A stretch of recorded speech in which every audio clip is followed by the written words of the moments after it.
ধরো এখানে তোমার তুমি লেখা পরিবর্তন করবা। এই যে পর্যবেক্ষণ দলের আকার, এই লেখাটা তুমি পরিবর্তন কইরা তুমি আরেকটা লেখা লিখবা। তখন কি করবা? এখান থেকে ওই যে টি আছে না, টি দিয়ে টিটা ধরবা, হ্যাঁ, টাইপ করবার জন্য। আইনা সেটা টাইপ টিটা এখানে সারবা। এখানে দিলা না, এটা করলাম ইংলিশ, অটো ডিফল্ট ইংলিশ আছে। তুমি এখান থেকে সুতুনি কইরা নিলা।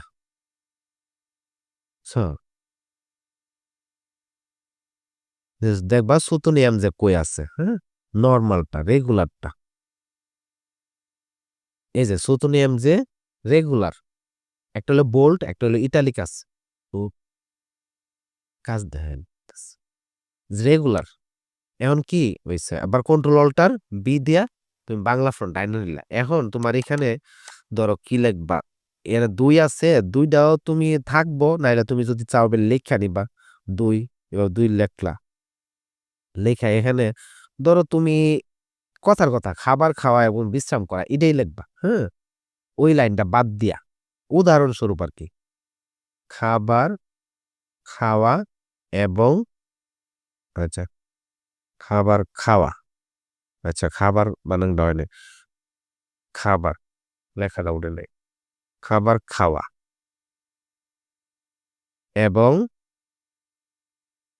বিশ্রাম করা দাঁড়ি। এখন এই ফ্রন্টটা একটু কালো, এটা একটু সাদা। তুমি এটা দইরা ধরো বোল্ড কইরা দিলে, রেগুলার আছে, বোল্ড কইরা দেখবা মিলে কিনা। এ দেখো এটার সাথে এটা একটু মিলে না, যদি তাও না মিলে, আচ্ছা ধরো এই লেখাটাই তুমি এখানে বসাইবা, শোনা, এখান থেকে ধরবা দইরাই না, এখানে রাখবা। এখন দেখো, না রাখার পরে দেখো এই মুভ টুলটা ধরবা, ধরে সেরা এটা কন্ট্রোল টি দিবা।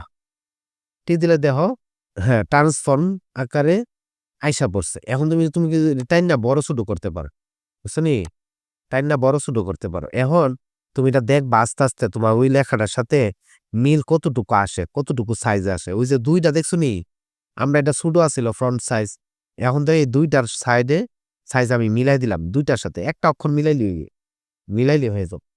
দুইটার সাথে দিয়ে তারপরে ইন্টার চাপ দিবা।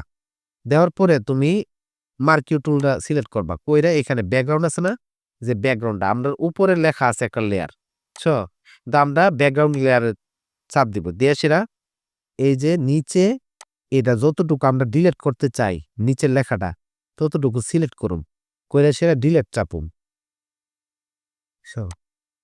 ডিলিট চাপলাম, হয়ে গেল উপরে লেখাটা। আমরা পরে যে লেখাটা লিখলাম এটা আইসা পড়লো, আগের লেখাটা বুঝছা গেল, বুঝছো, হ্যাঁ, এইটার সমানে লেখাটা আসবে, সমান সাইজে, আগের দুইটা আর এখন দুইটা। এখন এটা হলো এই কালো, এটা একটু বেশি কালো হয়ে আছে, একটু কালো করতে পারবা তুমি। এখানে যদি তোমার কালার দেখো, এই যে দেখো কালার কম, আমরা এটা কালো করে দিলাম। কালারে চাপ দিয়া কালো করুম, সিলেক্ট থাকো, এই দেখো আগেরটার সাথে এখন কালার মিলা গেছে, বুঝছো নি, এখন অ্যাডজাস্ট হয়ে গেছে কালারটা। আমরা এখানে কালারটা কেমন নিছি, আমরা যে লেখাটা সিলেক্ট করছি, কইরা সেরা এখানে দেখো যে উপরে যে কালারটা আছে, কালারটাতে ক্লিক করলাম, করার পরে সে যেখানে আসিল, আমি যদি এখন লাল করে দিই, হে করলাম লালই হয়ে যাবে, দেখছো। আমি যদি এখানে কালো করে দিই, কালোই হবে। আগে একটু হালকা কালো আছিল, এখন একটু পুরা কালো করে দিস, দেখছো, এরকম ভাবে তোমার ওই লেখাটার উপরে এই লেখাটা বসে গেল। এভাবে করে তুমি যেই লেখাটা পরিবর্তন করতে চাও এভাবে করতে পারো। তারপরে তুমি এটা সেভ দিয়া রাখা দিবা আলাদাভাবে।